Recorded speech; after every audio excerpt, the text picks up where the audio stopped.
Clockworks for hosting me.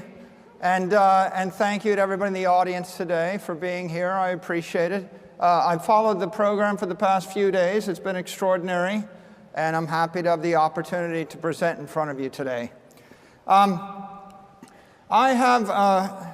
we go back one slide? I have prepared a new presentation. A few years ago, I created one called the 21 Rules of Bitcoin.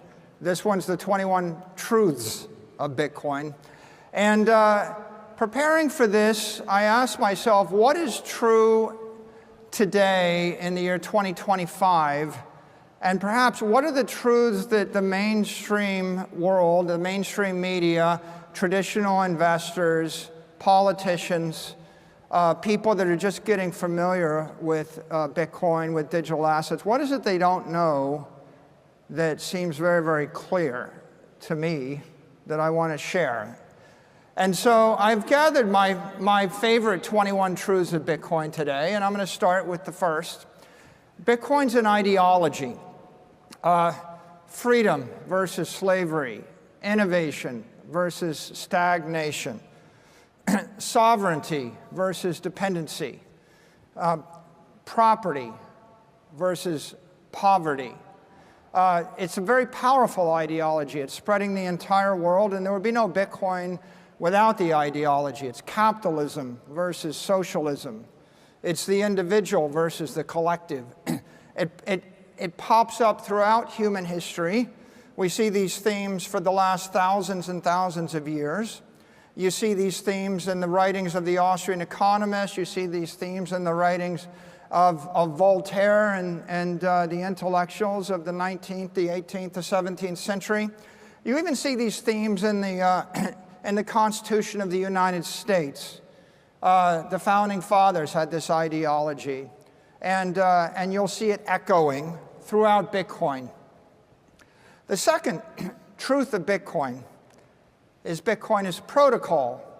Satoshi created a protocol based on that ideology.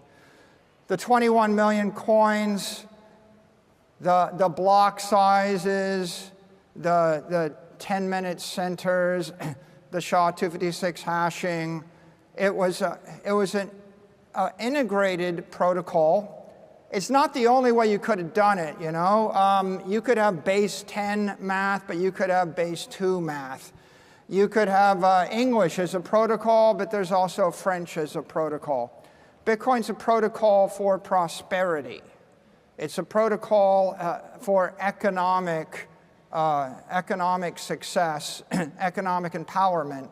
And that protocol lives on in the software. Oftentimes people say, well, what about this quantum thing, or what about that technology thing? And the point that I make to them is that English language is a protocol. If you have to upgrade the software, you'll probably upgrade the software, keep the language. Base 10 math is a protocol. If you have to upgrade the software, rebuild the computer, you'll probably keep the base 10 math. Bitcoin is a protocol. You may change the hardware, you may change the software, you may change the nodes. The protocol is simple. A bunch of intelligent people everywhere in the world would like to keep their money forever. Once $1 trillion worth of money flows into that network, they'll be looking to figure out how to keep it. And then when it's 10 trillion or 100 trillion or 500 trillion, you'll have a bunch of people speaking a language of economics, a monetary language. That is the Bitcoin protocol. Truth number 3, Bitcoin's an asset. One of those 21 million coins pops out. A lot of people just focus on the asset. They forget the ideology. They don't really notice the protocol. They think, do I have a Bitcoin or not? What kind of asset? It's the apex asset. It's better than cheese. It's better than palladium. It's better than gold. It's better than silver or copper or land or goats or cattle or lumber or pieces of paper that we call currency. Bitcoin is the asset, right? It is the asset based upon the ideology and the protocol that results in the greatest monetary premium in the world. Truth number 4, it's not just an asset. Bitcoin's a network. Bitcoin is not just a network, it's the network. It's the most powerful computer network in the world. It's a global network. Without the network, you can't have the asset. The asset is stored in the network. The network is a manifestation of the protocol. The network creates decentralization, that's true, but it also creates fault tolerance, mission criticality, redundancy, and all of the other technical, economic, and ethical qualities of the asset and of the movement. An ideology that spawned a protocol resulting in an asset that circulates on a network. That would be a simple articulation of what Bitcoin is. It's a truth. I would hazard to guess that the great majority of people watching the price of Bitcoin don't think about all four of those things. And they don't think about this as much as they should. Bitcoin is immaculate. Truth number 5. It was spawned by the Immaculate Conception. A nameless, faceless programmer gave it as a gift to the world. How do you create an immaculate thing? It's a God-given thing. It's a natural thing. We've had it since the beginning of time. No one took beneficial claim to it. No one asserts control over it. No one expects to cash in on it. The Immaculate Conception is an extraordinarily important thing to the network. That, combined with truth number 6, Bitcoin is ethical. What makes something ethical? What makes it ethical is you can take title to it, you own it, no one can debase it, no one can take it from you, no one can corrupt it, no one can control it. It's a thing of natural beauty. No country will ever trust anything that another country can debase or control. No company will ever trust anything another company owns or controls. No person will ever trust anything controlled by another person. In order to reach this great plateau of ethical, it has to be beyond the corrupting influence of any human, any man-made institution, any organization of people in the world. The Immaculate Conception was a necessary condition, but the engineering brilliance of Bitcoin was another condition. Right? Bitcoin's a perfect machine made of imperfect components. That's the brilliance of the engineering. Can you make something that can a human being make something that other humans can't corrupt? Bitcoin's ethical. Truth number 7. That makes Bitcoin a commodity. What is a commodity? An asset without an issuer. Gold's a commodity. Corn is a commodity. Lumber is a commodity. Why is this important? Because in law, commodities have a special status. A company in the United States can be capitalized on commodities. It cannot be capitalized on securities. There's actually a special carve-out in corporate law for publicly traded companies. But maybe more importantly, I can stand here and I can tell you that I think the price of Bitcoin will go to 13 million over 20 years. I couldn't say that about a security, right? You have legal immunity to actually express your opinion about a commodity. That makes commodities politically superior, legally superior, ethically superior, financially superior to a non-commodity, to a security. And it's not just a little bit better, it's 100 times better, right? And so Bitcoin is a commodity. Bitcoin is actually the commodity. I studied commodities in my early professional years. Every other commodity can be created with technology, with capital, with know-how. If you were going to take your family's life savings and buy a commodity to hold for 100 years, and you thought about it, would you buy soybeans or corn or oil or natural gas or lumber, coal, silver? Well, no, they're all awful, and you know why they're awful, because it's pretty obvious to you that 100 years ago it was harder to make those things than it is today. And if the price of oil goes to $1,000 a barrel, we're going to frack it, triple frack it, hyper frack it, and we'll drive the price of oil down. Same with gold. There's been hyperinflation in gold multiple times. You know, the California 49ers found gold. We created so much gold that we crashed the economy of Europe. Every other commodity is going to actually explode in supply with technology and with price. That makes them all garbage investments for a long-term investor. They're in fact the worst possible investments as a long-term store of value. The king of them, gold, still underperforms the S&P index by a factor of 2 or more. So there's only one commodity in the history of the human race that wasn't a garbage investment.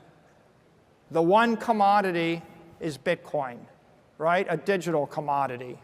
And let's talk a bit more about that. Why is it not garbage? Why is Bitcoin great? Bitcoin is a digital commodity. Every other commodity I can name is a physical commodity. Physical commodities are God-given, and anyone in the world can create them. Digital commodities were created by the brilliance of human beings in a fluke. You needed to have a brilliant engineer, Satoshi, give away this gift to the world. The world needed to embrace the gift. The protocol needed not to be defective. And after many, many years of not knowing whether it was something or nothing, it spontaneously monetized and came to life. It really is a miracle of the 21st century. Why is a digital commodity important? Well, you can vibrate a digital commodity 60 times a second on a computer. You can move a digital commodity at the speed of light.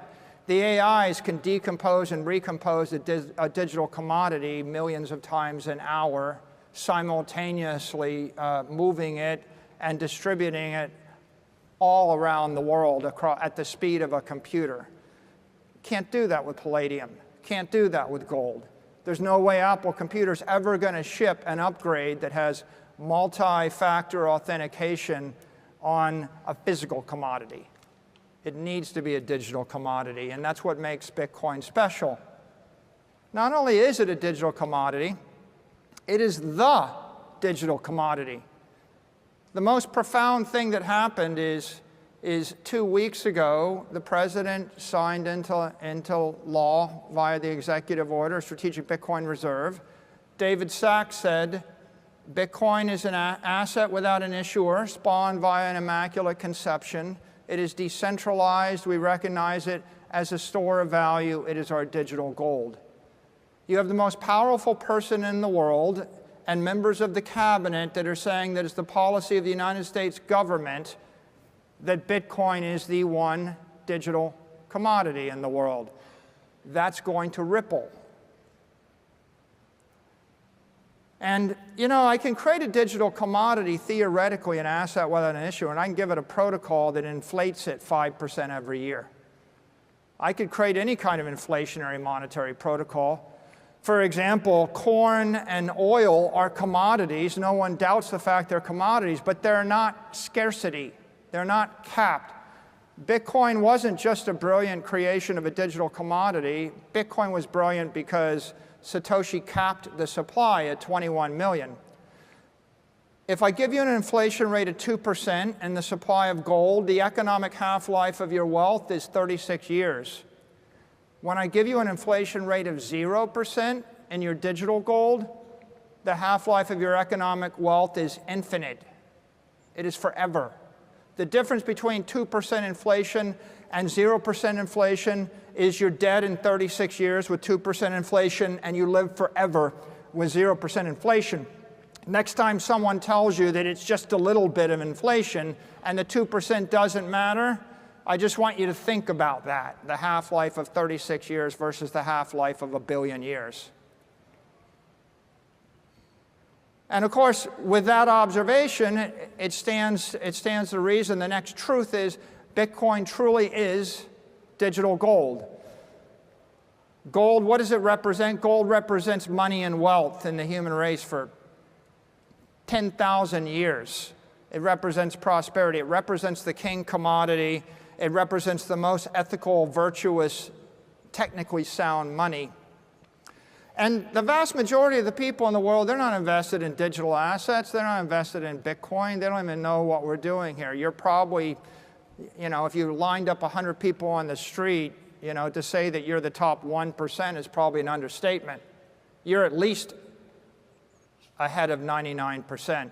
So for the mainstream, when you say digital gold, what that tells them is that instead of giving away a gold medal at the Olympics, maybe it's time for a Bitcoin medal at the Olympics. What it means is that the golden age will give way to the Bitcoin age. What it means is a city with streets paved in gold maybe should be paved in Bitcoin. What it means is that if something is gold-plated, and that's how you monetize anything, a gold-plated lighter, a gold-plated pen, maybe it should be Bitcoin-plated, right? This is a very profound thing, right? The truth, Bitcoin is digital gold. We dismiss it as being kind of a boomery idea, but the boomery idea means Bitcoin's worth more than 20 trillion because that's what the gold is worth. But the truth is everything digital in our modern era is worth 10x the analog version. If Bitcoin is nothing more than digital gold, Bitcoin is worth $200 trillion if it's nothing more than digital gold. But of course it is more than digital gold because truth number 11, Bitcoin is digital money. JP Morgan said gold is money, everything else is credit. Money, a bearer instrument. I give it to you, I don't have it, you have the money. Well, Bitcoin is money. What is everything else circulating in the internet? Credit. What does that mean? It means that I send you something, I send you a fee over a credit card network. 45 days from now, maybe it will be transferred to your account after the credit card company takes 2%, right? In a world of digital credit, that means that it takes 4 years for the money to move 40 times, and at the end of the 4 years, all the money's gone. In a world of digital money, it means you can move the money once a second. Maybe you can move the money 60 times a second. You move the money 60 times a second for a 1/20th of a penny, you still have the money. The computers are not going to think one click, one settlement every 30 days. They're not going to agree to pay 200 basis points per vibration of the money, right? Digital money is profound. It's so profound that everybody in the business of managing money doesn't even understand what this means. When they understand what this means, then the industry is going to 100x. Bitcoin is going to go to the moon. Well, if Bitcoin is digital money, what else is it? Well, truth number 12. Bitcoin is perfect money. Okay?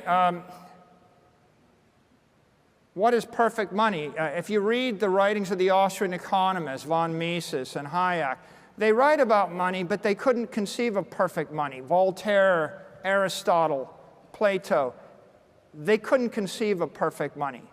Why? They didn't have the technology. It's kind of like asking Aristotle, tell me about clean water. How do you understand clean water if you don't have a microscope and you don't understand that there are pathogens in the water?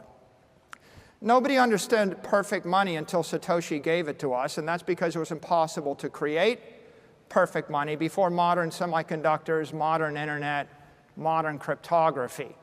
So they were struggling, and you can see Hayek and von Mises, they struggle with this notion. In the Constitution, the founding fathers, who were pretty intelligent, said, the only legal money in this country is going to be gold and silver coin. They kind of knew this idea, a commodity in your hand, a self-custodied commodity bearer instrument felt like good money. What they designated as perfect money in the Constitution, and we have drifted, a little bit away from that, they designated what they saw were the hardest commodities and the most liquid fungible commodities that could be used as a monetary token. And they were never perfect because you can't practically do every transaction by swapping gold and silver coins. And because gold and silver coins aren't hard capped, they have inflation. So they had defective money that was slowly decaying, that was not quite useful. but it was just, you know, they used to say it's the worst possible way to do it except for every other way, right? And so the significance of this truth, this basically marks the point where economics goes from being a superstition and an art form to being a scientifically based engineering discipline. You can't engineer an economic system or a monetary system before you have perfect money. It's just like trying to do good math, but 2 + 2 = 5 on Tuesday, and it equals 4 on Wednesday. And if you don't have stable numbers, you can't do math. And if you don't have stable money, you can't do economics. You know, if you can't drink water that's not going to kill you, life is pretty ugly, right? This is profound truth. Again, misunderstood. No economist trained in the past 100 years. They never took a course on perfect money. They never imagined it. But you can't really blame them. It's like if you went back to Voltaire and you said, okay, that's the smartest guy in the 18th century in France. And, you know, he wrote shelves of books. But like, you know, poke him and say, describe, you know, radioactivity to me. And how are we going to build mobile phones and satellite communications? And he would have thought, what are you talking about? Right? It's like the most brilliant person without the instrument, the technology, can't conceive of the rational thing. And that takes us to truth 13. Bitcoin is legitimate. A short phrase, a powerful phrase. It wasn't legitimate 4 months ago. A year ago, if you try to remember where you were and what you were thinking in March of 2020, when the entire crypto industry was under massive onslaught, everybody's getting sued, right? And the most likely future was everything gets ground into the dirt. We have completely come 180 degrees. This is the most powerful person in the world sitting in the most sacred place, the Oval Office, flanked by 2 cabinet members telling you Bitcoin is digital gold, a store of value, a commodity. Not just a commodity. You know, if the US seized 10,000 securities, all your artwork, all your houses, your planes, your trains, your automobiles, every currency, you know, everything of value, your diamonds, your gold brooches, your silver, they'd sell it. Right? The only thing the United States does not sell is its national parks, its nuclear stockpiles, and its Bitcoin. Now, that's a shockwave that will be heard around the world. That just happened, you know, literally days ago. It's going to take a while for that to ripple through the entire federal government. Then it will ripple through the state governments.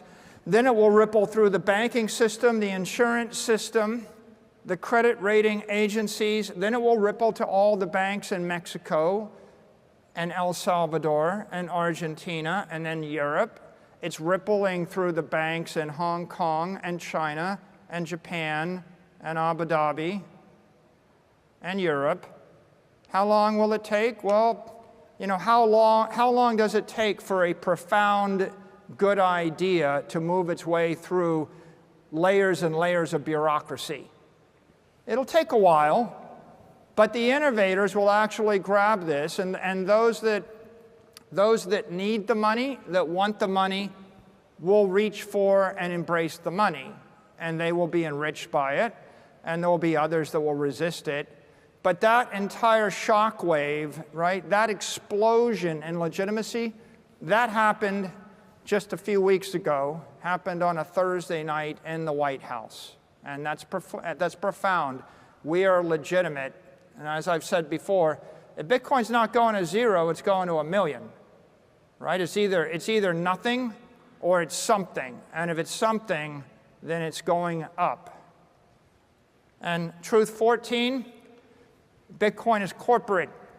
You know, I talked a little about corporate law. I'm very sensitive to it because I ran a public company for many years. We came public in '98.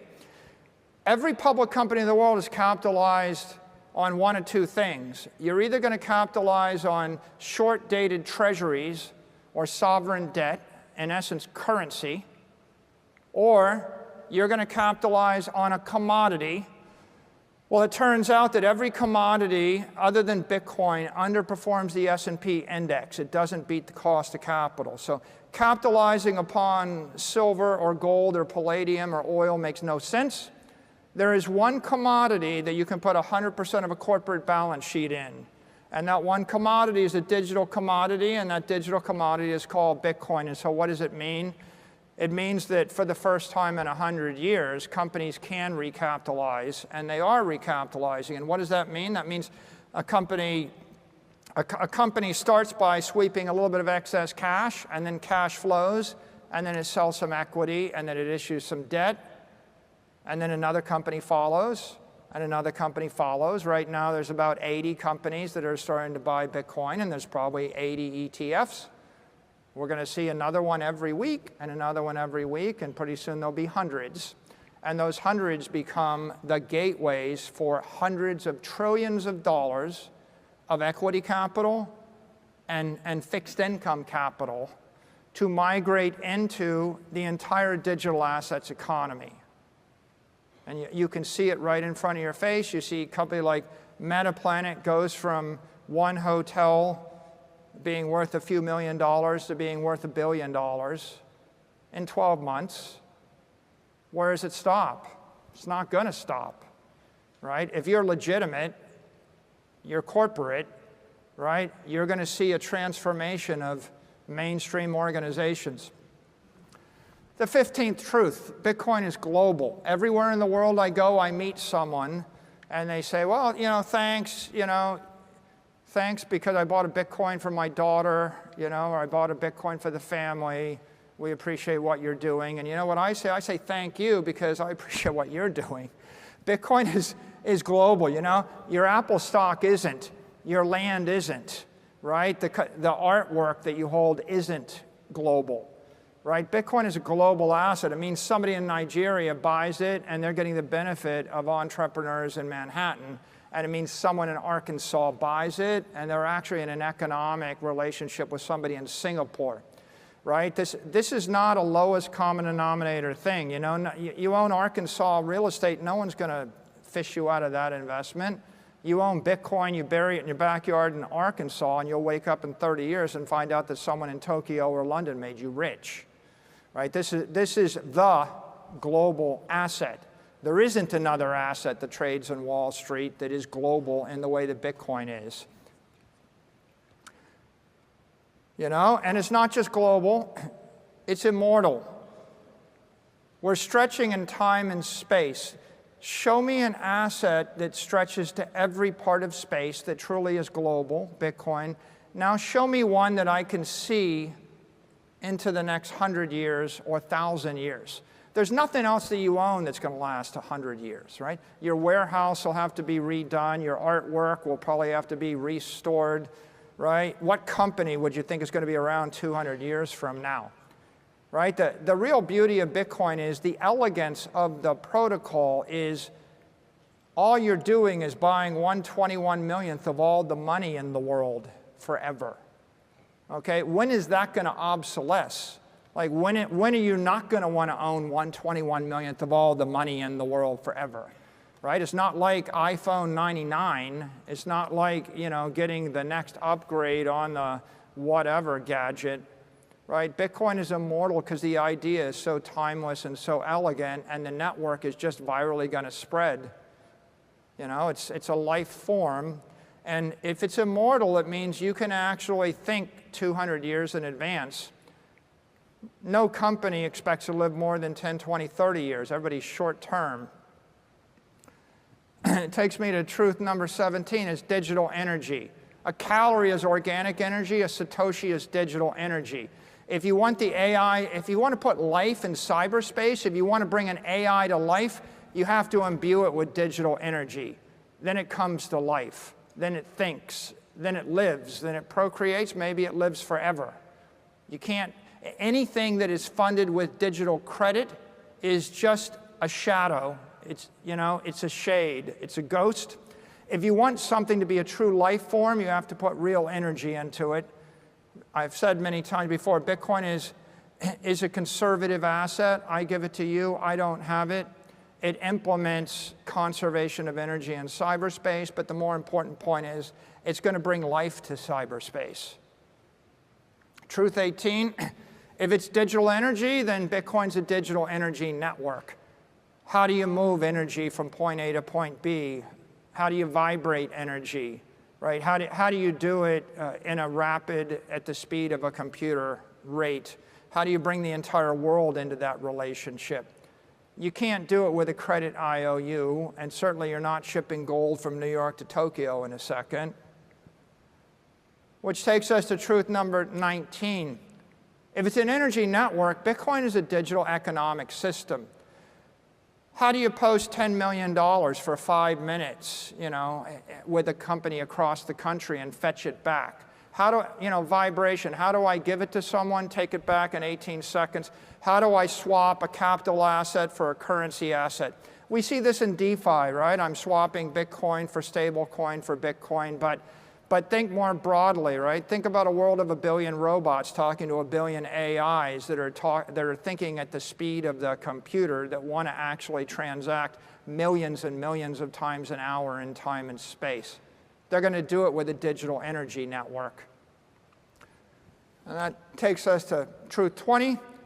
If it's an energy network, I can reverse it. Bitcoin becomes a digital defense system. Bitcoin is the most powerful network. What's the unit of power? The exahash. If I actually place my cryptographic keys, my identity, my authentication behind that hash wall, behind that wall of digital energy, then I can secure a system, authenticate a system, defend a system, potentially even attack a system. You can't be a superpower if you lose control of your airspace.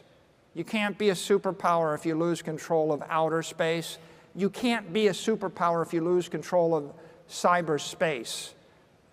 Control of the digital power network, the mining network, the hash network is control of the ability to move energy and capital from point A to point B.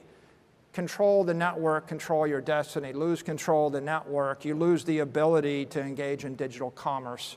Maybe you lose the ability to secure your cyber systems. It's a defense system. And with that, I'll end with my final truth, truth 21. Bitcoin is an emerging solar system.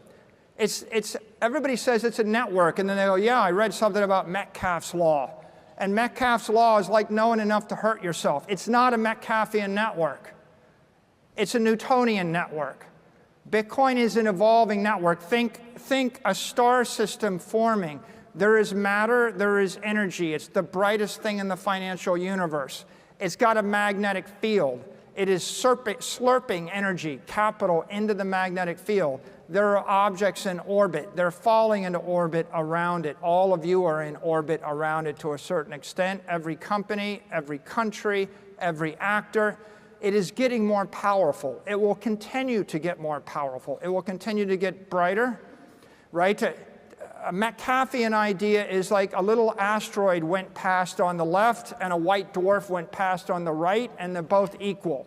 Well, they're not equal. The white dwarf is going to suck the atmosphere off my planet, and the little asteroid is irrelevant. It's like a cute little shooting star. It made a little spark for me, right? This is not a little Metcalfean network. This is a network where when someone brings $1 billion to the network, it matters. When they bring 10 billion, it matters more. When they bring 100 billion, it matters more. The more capital, the more energy that flows in the network, the more powerful, the greater the gravitational field. Eventually, anyone in the orbit, right, has to adjust their trajectory in order to accommodate that gravitational field. You see this thing coming to life in front of you. It's going to have Newtonian dynamics, and it is an energy system emerging. And these are the 21 truths. Thank you for your time, and please go tell someone the truth about Bitcoin.